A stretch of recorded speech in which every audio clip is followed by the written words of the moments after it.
SDM ने सरकारी जमीन से हटवाया कब्जा, कराया पौधारोपण। भू माफिया सरकारी जमीन पर कर रहे थे कब्जा। जेसीबी से एसडीएम ने कराए मेड़बंदी।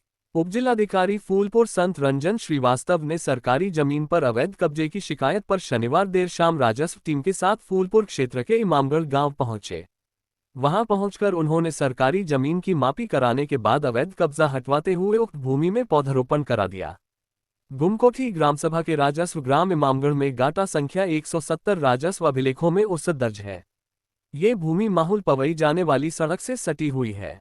गांव के ही माता प्रसाद पांडे आदि ने उक्त भूमि के बगल में प्लाटिंग कर रहे लोगों पर सरकारी जमीन पर अवैध कब्जा करने का आरोप लगाते हुए संपूर्ण समाधान दिवस पर फूलपुर पहुंचकर जिलाधिकारी आजमगढ़ को शिकायती पत्र दिया था और प्लाटिंग कर रहे लोगों पर सरकारी जमीन पर अवैध कब्जा करने का आरोप लगाया था। सरकारी जमीन पर अवैध कब्जे की शिकायत को संज्ञान में लेते हुए उपजिलाधिकारी फूलपुर संत रंजन क्षेत्रीय लेखपाल महताब आलम, पंकज कुमार और सुग्रीव तिवारी के साथ पहुंचकर उक्त भूमि की मापी कराए और उसे कब्जा मुक्त कराते हुए जेसीबी मशीन से खोदाई कराकर उसकी मेड़बंदी करवाया तथा उक्त भूमि में पाकड़, बरगद, पीपल, शीशम आदि के 100 छायादार वृक्षों का पौधारोपण कराया।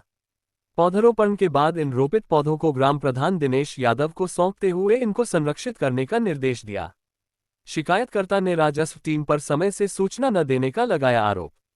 उपजिलाधिकारी फूलपुर संत रंजन श्रीवास्तव जब सरकारी जमीन से अवैध कब्जा हटवाने के लिए शनिवार देर शाम इमामगढ़ गांव पहुंचे, उस समय शिकायतकर्ता माता प्रसाद पांडे आदि मौजूद नहीं थे और बारात में कहीं गए थे।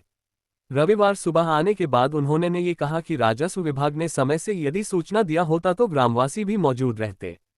उपजिलाधिकारी महोदय द्वारा वृक्षारोपण तो कराया गया, पर प्लाटिंग कर रहे लोगों को रास्ते आदि के लिए कुछ जमीन छोड़ दी गई।